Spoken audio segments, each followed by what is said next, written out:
আসসালামু আলাইকুম। আজ ১ আগস্ট ২০২৬ খ্রিস্টাব্দ, ১৭ শ্রাবণ ১৪৩৩ বঙ্গাব্দ, ১৭ সফর ১৪৪৮ হিজরি, শনিবার। সংবাদ পাঠ করছি মনির হোসেন কামাল। প্রথমেই শুনবেন সংবাদ শিরোনাম। সার্জিও গরের সঙ্গে প্রধানমন্ত্রীর বৈঠক। ১ বছরই হাফেজ, ৮ বছরের শিশু। ধর্ষণের মামলায় ছাত্র ইউনিয়নের সভাপতি গ্রেপ্তার। বাগেরহাটে দেয়াল ধসে শ্রমিকের মৃত্যু। দশমিনায় গাঁজাসহ স্বামী স্ত্রী আটক। রামনার খোলপটুয়ায় যুবকের মরদেহ উদ্ধার। বরগুনায় গত ২৪ ঘণ্টায় নতুন করে হামে আক্রান্ত ১২। মাইকিংয়ের রেকর্ড করা হয় লোকবেতারে। শুনলেন সংবাদ শিরোনাম, এবার বিস্তারিত। প্রধানমন্ত্রী তারেক রহমানের নেতৃত্বের উপর পূর্ণ আস্থা ব্যক্ত করে দেশের বর্তমান স্থিতিশীল পরিবেশের প্রশংসা করেছেন মার্কিন যুক্তরাষ্ট্র। একই সঙ্গে মার্কিন ব্যবসায়ীদের বাংলাদেশে নতুন করে বিনিয়োগে উৎসাহ দিতে ভ্রমণ সতর্কতা ইতিবাচকভাবে পুনর্বিবেচনা করার কথা জানিয়েছে ওয়াশিংটন। আজ সকালে ঢাকার তেজগাঁয়ে প্রধানমন্ত্রীর কার্যালয়ে প্রধানমন্ত্রী তারেক রহমানের সঙ্গে সৌজন্য সাক্ষাৎকালে যুক্তরাষ্ট্রের দক্ষিণ ও মধ্য এশিয়া বিষয়ক বিশেষ আন্তর্জাতিক প্রতিনিধি সার্জিও গর এসব কথা জানান। উষ্ণ ও আন্তরিক পরিবেশে অনুষ্ঠিত এই বৈঠকে দুই দেশের দ্বিপক্ষীয় বাণিজ্য, নিরাপত্তা, তথ্য প্রযুক্তি খাতের সহযোগিতা এবং রোহিঙ্গা সংকট নিয়ে বিস্তারিত আলোচনা হয়। বৈঠকে মার্কিন বিশেষ দূত বলেন, তারেক রহমানের নেতৃত্বে বাংলাদেশে স্থিতিশীলতা ফিরে এসেছে এবং এতে মার্কিন প্রশাসন পূর্ণ আস্থা রাখছে। তিনি উল্লেখ করেন, এই আস্থার প্রতিফলন হিসেবে যুক্তরাষ্ট্র ভ্রমণ সতর্কতা ইতিবাচকভাবে সংশোধন করেছে, যা মার্কিন বিনিয়োগকারীদের জন্য বাংলাদেশ যে এখন বিনিয়োগের জন্য প্রস্তুত এমন একটি গুরুত্বপূর্ণ বার্তা পৌঁছাবে। বৈঠকে প্রধানমন্ত্রী তারেক রহমান বাংলাদেশে আরও বড় আকারের মার্কিন বিনিয়োগের আহ্বান জানান, বিশেষ করে সয়াবিন, তুলা, গম এবং অন্যান্য কৃষিপণ্যের ওয়ার হাউজিং বা সংরক্ষণ সুবিধা তৈরিতে মার্কিন যুক্তরাষ্ট্রের বিনিয়োগ কামনা করেন তিনি। প্রধানমন্ত্রী উল্লেখ করেন, এসব খাতে মার্কিন বিনিয়োগ গড়ে উঠলে একটি শক্তিশালী ও প্রতিযোগিতামূলক সরবরাহ শৃঙ্খল তৈরি করা সম্ভব। এছাড়া প্রধানমন্ত্রী বাংলাদেশের তথ্য প্রযুক্তি খাতে মার্কিন বিনিয়োগের আগ্রহের কথা পুনর্ব্যক্ত করেন। সার্জিও গর জানান, আইটি খাতে বাংলাদেশের বিপুল সম্ভাবনা রয়েছে এবং ভবিষ্যতে দেশটি প্যাক্স সিলিকা উদ্যোগে যুক্তরাষ্ট্রের অংশীদার হতে পারে। দুই পক্ষই যুক্তরাষ্ট্রের ফুড অ্যান্ড ড্রাগ অ্যাডমিনিস্ট্রেশনের সহযোগিতায় বাংলাদেশে ওষুধ ও খাদ্যপণ্যের পরীক্ষাগার চালুর কার্যক্রম পুনরায় শুরু করতে একসঙ্গে কাজ করার বিষয়ে সম্মত হয়েছেন। বৈঠকে কক্সবাজারে রোহিঙ্গা আশ্রয় শিবির সফরের অভিজ্ঞতা তুলে ধরে মার্কিন প্রতিনিধি দল।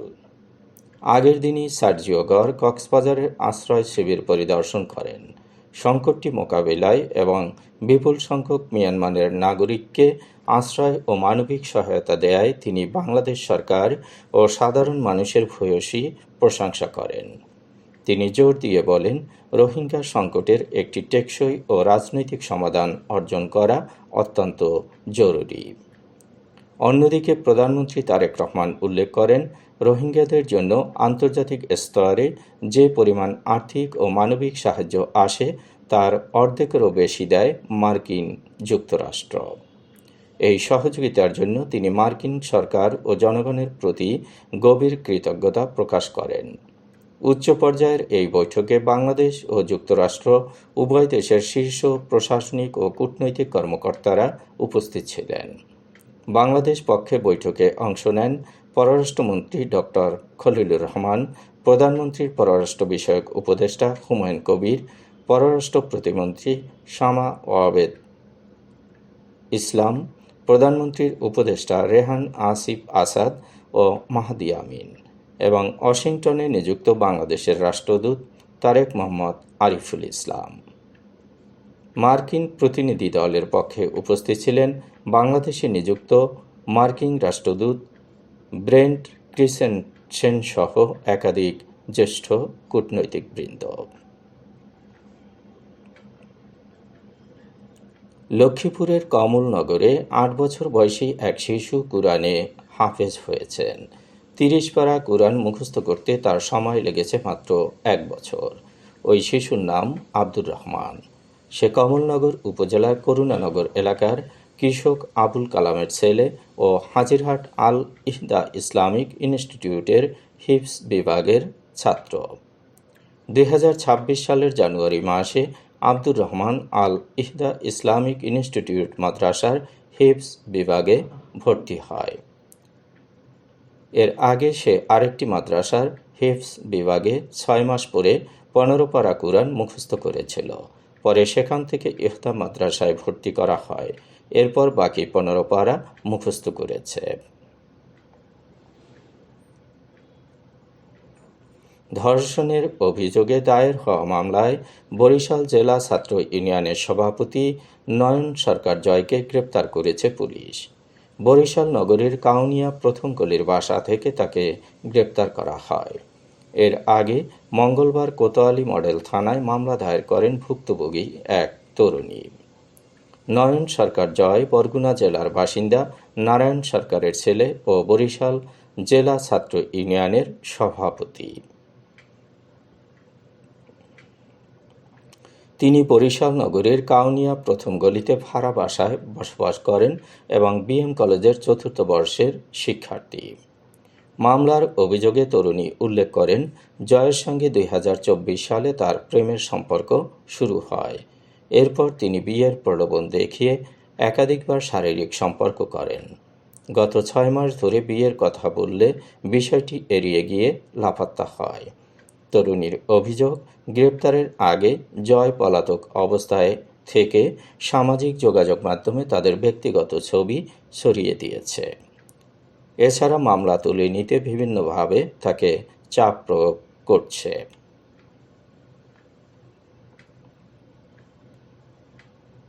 বাগেরহাটের মোরেলগঞ্জে একটি মাদ্রাসায় নির্মাণাধীন সেপটিক ট্যাঙ্কের দেয়াল ধসে পড়ে এক শ্রমিকের মৃত্যু হয়েছে। আজ বেলা 11:30টার দিকে নিশানবাড়িয়া ইউনিয়নের গুলিশাখালী ফাজিল মাদ্রাসায় এ ঘটনা ঘটে। নিহত আতিয়ার যশোর জেলার বাসিন্দা। সকালে মাদ্রাসার সেপটিক ট্যাঙ্কের নির্মাণ কাজ করছিলেন আতিয়ার সহ অন্যরা। এ সময় হঠাৎ ট্যাঙ্কের দেয়াল ধসে নিচে চাপা পড়েন আতিয়ার। বেলা 12টার দিকে ফায়ার সার্ভিসের একটি দল ঘটনাস্থলে গিয়ে প্রায় পৌনে 1 ঘন্টার চেষ্টা চালিয়ে তাকে মৃত অবস্থায় উদ্ধার করে।